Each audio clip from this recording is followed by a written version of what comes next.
until they are fully developed. These artificial wombs are designed to help premature babies to continue developing after their birth. But emerging scientific research is making it possible to use them to create designer humans entirely from scratch. So I have not tested this myself. However, I just saw a video, and I've heard this before, but I'm not sure if it's true, that apparently your iPhone takes an infrared picture of you every 5 seconds. I'm gonna show you guys the video. Have your home screen? It's on the home screen. Not touching anything. No buttons. Okay, infrared lens on the camera. Boom, there was 1. 2. That's so wild. Okay, cover the camera. Oh, there was another one. Okay, nothing. Oh, it's trying. It's taking pictures of your finger. Scariest conspiracy theories in the world that will seriously change your life. In this series we'll be going through various conspiracy theories from different tiers. So this right here shows a list of the conspiracy theories in the world. At the top you get the most well-known, not so scary ones, to right at the bottom which will literally change the way you see the world. So if you're easily scared, do not watch this series and just keep on scrolling. But let's kick off part 2. So today we're speaking about the Titanic. Now there's lots of theories about what happened to the Titanic, but this one is huge. So the theory is that the Titanic never hit an iceberg, and that it actually sunk for a completely different reason which you will not believe. So, let's go. So we all know the Titanic did sink, because that's a fact. But photos came out from before it sank showing this. Literally a burn area, and that is where the boiler room was. You know, all fires and stuff there, so maybe a fire broke out. Now, this is where it gets even crazier. Several people who were on the Titanic but survived it said this. They were all interviewed on various different grounds, and not one of them mentioned anything about an iceberg. No one said anything about it. However, several people said that there was a fire. A fire broke out in the boiler room before they set sail, and they thought maybe that had something to do with it. But when questioned again about, was there an iceberg? No one said yes. They all said, no, there was no iceberg. So what actually happened? This series is about to get extremely messed up, so make sure you hit that. And I be getting caught in the rabbit hole on TikTok. These conspiracy theories be getting me caught up. I mean, they be having pretty good points too. Got me thinking about my life. Like, is the world flat? Is somebody wearing Gucci Man as a suit? Is the world hollow? Am I even a man? Am I? I honestly can't understand people that think COVID's a massive government conspiracy to control the world population. Like, the government can't even fill in the potholes in the road out the front of my house. It's just a small step up to orchestrate a global pandemic so you can vaccinate everyone and install microchips into their brain. Prometheus.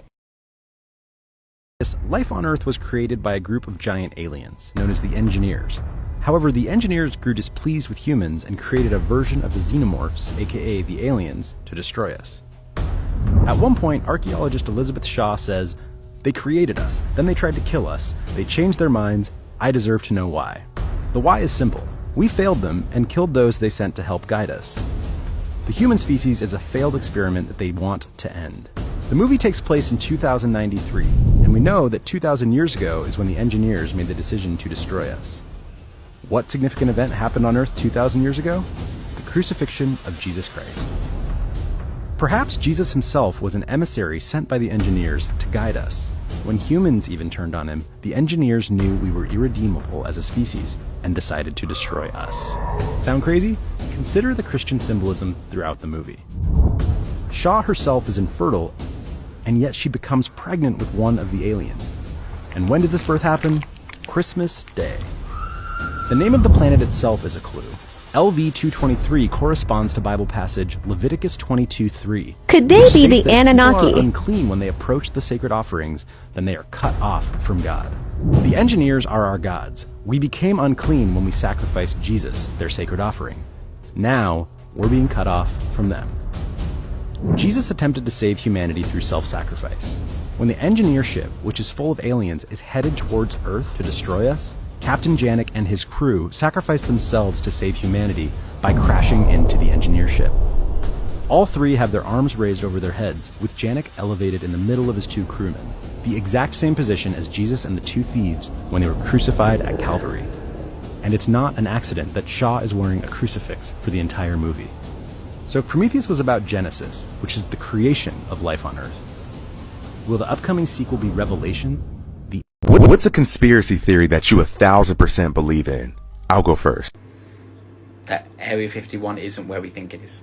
It's actually a little bit closer to home. So I believe we are Area 51. And that military base in the middle of the desert that no one can go, the one where you can get shot on sight, is the exit. Why do you think they can shoot you on sight? Because they don't want us to leave. Crazy conspiracy theories from around the world, no matter how daft they might seem.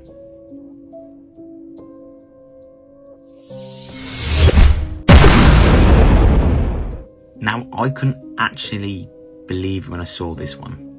But some people actually believe the moon isn't real. They think it's a hoax. And they believe it's a projection into the sky. Yeah, I don't know if I believe this one either. Now, this theory is originated with a guy called Dave Marsh, who is also a flat earther, who actually had a theory about the moon, so over a number of months he actually tracked it. And because he didn't get the findings he thought he was going to get, he determined the moon was a scam. I know, right? And since then, I think it's very popular amongst the people who believe in flat earth, have agreed with him. They also believe the moon is a distraction for Project X, or Planet X. If you don't know what Planet X is, make sure you drop a follow and I'll be covering it in the next video. What's a conspiracy theory that you 1000% believe in? I'll go first. That women's clothes are intentionally made without any pockets. Now hear me out on this one, because it's going to make a lot of fucking sense. Unlike my Area 51 video that not a lot of people kind of understood. But anyway, the whole reason you guys don't get pockets in your jeans, pocket in your coats, and they all just look fake. Because if you had pockets, why the fuck would you buy a purse? Why would you buy a handbag? The industry loses out on so much money from women not buying handbags and purses if they gave you pockets. And that's why they're all fake. It's a full-time job, and it's extremely time-consuming, and it's not as easy as it may appear to some people. Here's a fun fact. If you were born in 2000, the chances are before your 50th birthday, there will be no fish in the sea. That's right. According to a study, there will be no fish in the ocean by 2048, I think. And it gets even funner. More fun. It gets even more fun. There's nothing we can do about it. Absolutely, we're fucked. You see, the media likes to point the finger at the public. It's you that's making the fish go extinct. But hold up, we're not the ones funding the fishing fleets. The government is. Our fishing isn't the problem. It's your plastics and your CO2 emissions. Oh, I thought it was the 50 million sharks you killed last year. You know, as bycatch or whatever. You see, kids, worrying about plastic straws in relation to the damage we're doing to the ocean is like worrying about toothpicks in deforestation. Like, shut up. Fishing is killing the ocean, and if we don't pattern, there will be no fish to fish. Hey, do you believe in aliens? Of course, how can you not? I wonder what would happen if they made contact with Earth. That would be terrifying. What if I told you it's already happened? Wait, what are you saying? Aliens are here? Well, more like they were here, and they helped us tremendously. Bro, please explain. Okay, let me tell you about the Lyrans. Lyrans were aliens from the Leo constellation. They were humanoid with a cat head. Well, what did these Lyrans do when they were here then? Well, most notably, they built the Egyptian pyramids. Okay, now you're just chatting shit. Wait, it was ancient Egyptians who worshipped the cats, right? Yep. Okay, that's crazy. Lyrans were over 20 foot tall. That's why they could build the pyramids. But why make the pyramids in the first place? It's believed they used them as a portal to get back to the Leo constellation. Well, I mean, it makes sense, but how can I trust this info? Western society has whitewashed history so much to the point where there is no real truth. Just choose to question everything. Well, I guess we'll never know. We have been lied to about the nature of the moon. According to William L. Cooper, who actually made this book and got killed for it, exposes what really is the true nature of the moon. I highlighted it so y'all can see. He said, we have been lied to about the true nature of the moon, the planets, Mars and Venus, and the real state of technology that we possess today at this very moment. Now check out what we're about to read next. Look what Dude had to say.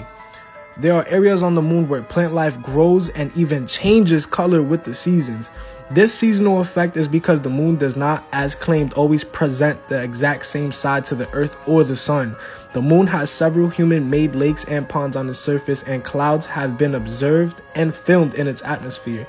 People can walk on its surface without a spacesuit, breathing from an oxygen bottle after undergoing compression, the same as any deep-sea diver. I be trying to tell y'all everything is a lie. What is something that doesn't sit right with you? Hey sister, I got a few questions. Who the fuck told these rich people that they can tell us what to do on an Earth that they don't own.